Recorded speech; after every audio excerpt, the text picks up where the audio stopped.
Dios le bendiga.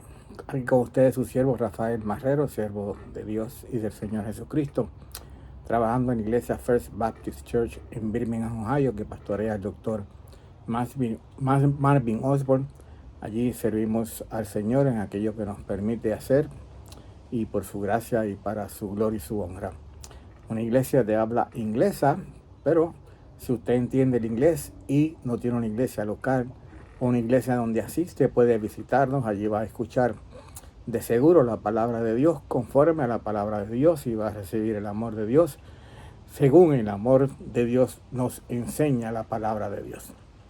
Y vamos ahora a entrar en un versículo que estaba leyendo en el libro de Salmos, en el capítulo 94. Usted sabe, cuando usted lee la Biblia y continuamente la sigue leyendo, hay versículos que de momento nos llaman la atención. Y esto es un versículo que, mientras estaba revisando los libros de Salmos para producir estos devocionales, me encontré con este versículo y me llamó la atención. Antes no lo había hecho. Fíjese cómo dice el versículo en el Salmo 94, versículo 19. En la multitud de mis pensamientos dentro de mí, tus consolaciones alegraban mi alma. Repito de nuevo, Salmo 94 y versículo 19. En la multitud de mis pensamientos dentro de mí, tus consolaciones alegraban mi alma. Este versículo tiene dos partes, si lo podemos dividir. En la multitud de mis pensamientos dentro de mí, y la segunda parte, tus consolaciones alegraban mi alma. Vamos a tomar la primera parte. En la multitud de mis pensamientos, escribió el salmista. Y leyendo las diferentes versiones en español y en inglés en la palabra de Dios, encontramos que lo que se refiere el salmista es en la multitud, en la abundancia o en los numerosos pensamientos de ansiedad, de dudas o de ambivalencia. Yo no sé si usted en algún momento dado se queda mirando así hacia el frente y de repente como que está perdido en el espacio, y es que en su cabeza usted tiene una multitud de pensamientos, de preocupaciones, quizás de ansiedades, quizás de decisiones que tomar y no sabe qué tomar. Los otros días en la iglesia estaba mi nieta mirando así dentro de la iglesia mientras estábamos adorando al Señor, y ella estaba mirando así como al frente, hacia el espacio, y yo le pregunto en inglés, claro, a thought, a dime for your thoughts, o en español, 10 chavos por tus pensamientos, y ella se me quedó mirando. A veces nos pasa cuando estamos durmiendo, tratamos de descansar y nuestra cabecita, nuestra mente sigue pensando, sigue generando pensamientos, y a veces no descansamos en la noche. Y a eso yo creo que se refiere el salmista, en la multitud de mis pensamientos dentro de mí. Y eran pensamientos de ansiedad, según las versiones que hemos leído, de dudas o de ambivalencia. Y usted verá, vamos a empezar con la última. Pensamientos de ambivalencia. La ambivalencia es contrario a la lealtad de Dios. O la ambivalencia quiere decir que nuestra lealtad a Dios está dividida. Que nuestra lealtad a Dios está dividida. Ambivalencia es cuando no podemos tomar una decisión o no podemos definirnos con respecto a quién apoyar o a quién no apoyar, o a quién seguir o a quién no seguir. Mire cómo le escribió o cómo le dijo Josué al pueblo de Israel antes de él morir y antes de él dejar que el pueblo de Israel siguiera adelante sin él como líder. Dice el libro de Josué, capítulo 24 y versículo 15. Y si mal os parece servir a Jehová, y si mal os parece servir a Jehová, escogeos hoy a quien sirváis, si a los dioses a quienes sirvieron vuestros padres cuando estuvieron al otro lado del río, o a los dioses de los amorreos en cuya tierra habitáis. Pero yo y mi casa serviremos a Jehová. Palabras muy conocidas, pero yo y mi casa serviremos a Jehová. Parece que en ese momento dado, cuando Josué va a dejar de ser el líder, él implica o él invita y él exhorta al pueblo de Israel, a pesar de que Dios los había sacado de Egipto, lo había guiado durante 40 años, le había dado numerosas victorias sobre los que estaban habitando la tierra que Dios le dio a ellos. Parece que todavía ellos tenían y estaban a adorarse a dioses ajenos que no eran Jehová.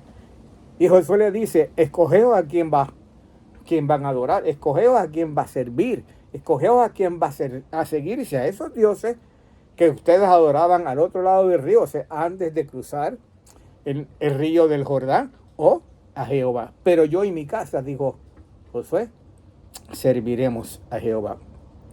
Otro pasaje que conocemos en la Biblia que también invita al pueblo de Israel a decidirse, ¿bien?, a quién va a servir. Lo encontramos en el libro de Primera de Reyes, capítulo 18 y versículo 21. Y dice, y acercándose Elías a todo el pueblo, dijo, ¿hasta cuándo claudicaréis entre vosotros entre dos pensamientos? Si Jehová es Dios, seguidle, y si Baal, id en pos de él. Y el pueblo no respondió palabra. Llegó un momento dado que cuando el profeta Elías se enfrentó al rey Ahab y a los 400 famosos sacerdotes del que no es Dios Baal, el pueblo de Israel estaba sirviendo junto con Ahab. Ese es el reino del norte de Israel y el rey era Ahab. Estaba siguiendo al dios Baal y a todos los otros falsos dioses que Ahab había puesto para ellos adorar. Y en ese momento dado, Elías, que va a probar quién es el verdadero Dios, le dice al pueblo de Israel, ¿hasta cuándo claudicaréis vosotros entre dos pensamientos? Si Jehová es Dios, seguidle, y si Baal, id en pos de él. Y el pueblo no respondió palabra. Todos conocemos el final de la historia. Elías invitó a los falsos profetas o a los falsos sacerdotes del falso dios Baal a construir un lugar donde poner la madera y donde hacer un sacrificio y clamar al dios de ellos Baal para que enviara fuego y quemara el sacrificio. No pudieron, estuvieron hasta el mediodía, dice, hasta la tarde casi clamando al famoso dios Baal, y Dios no encendió fuego sobre el sacrificio, mientras Elías preparó un altar donde puso su sacrificio, lo llenó de agua, clamó a Dios y Dios envió fuego del cielo que quemó no solamente el sacrificio, sino toda la agua y todo lo que estaba dentro de ese altar. Y allí el pueblo de Israel vio quién era el verdadero Dios. ¿Quién era el verdadero Dios? Y esa es una pregunta que nosotros como hijos de Dios tenemos que hacernos, porque a veces nuestro andar es ambivalente. A veces parecemos que seguimos más a Dios en todo el tiempo, pero todavía tenemos algo de este mundo que queremos seguir o que queremos hacer. O a veces parecemos que queremos tanto adorar a Dios como adorar las cosas de este mundo. ¿Qué nos dijo el Señor Jesús sobre eso? Mateo 6:24. Ninguno puede servir a dos señores, porque o aborrecerá al uno y amará al otro, o estimará al uno y menospreciará al otro. No podéis servir a Dios y en este caso a las riquezas. No podemos servir a dos señores como hijos de Dios. No podemos servir a dos señores como hijos de Dios. No podemos ser ambivalentes, como dijo Isaías. No podemos claudicar entre dos pensamientos. O si Dios es Dios, seguimos a Dios. Si no, seguimos los dioses de este mundo, la riqueza de este mundo, que este mundo dice que es lo que mejor es para nosotros, ¿bien? Lo que nosotros creemos que es quizás mejor para nosotros y no a Dios. ¿A quién vamos a servir? Dijo Josué, yo y mi casa serviremos a Jehová. ¿A quién vamos a seguir? ¿A Dios? ¿A Jehová? ¿A quién vamos a servir? ¿A Dios? Padre, gracias por esta mañana. Bendice tu palabra.